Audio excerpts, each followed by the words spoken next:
मैं गम की चादर ओढ़े बहुत दूर निकल चुका हूं। मैं इश्क के सब मराहिल से गुजर चुका हूं।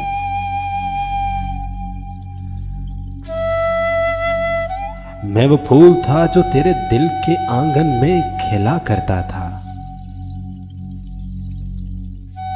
मैं वो फूल था जो तेरे दिल के आंगन में खिला करता था।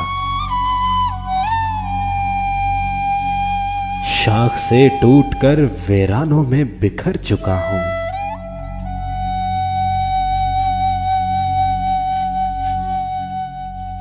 थक हार गया हूं मोहब्बत के तहवील सफर से।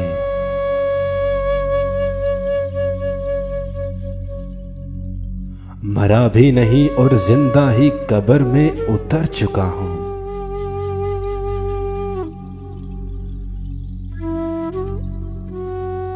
वो आया भी तो अब क्या आना उसका।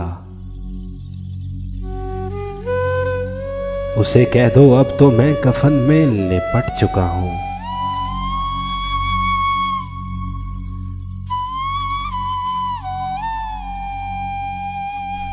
मैं गम की चादर ओढ़े बहुत दूर निकल चुका हूं।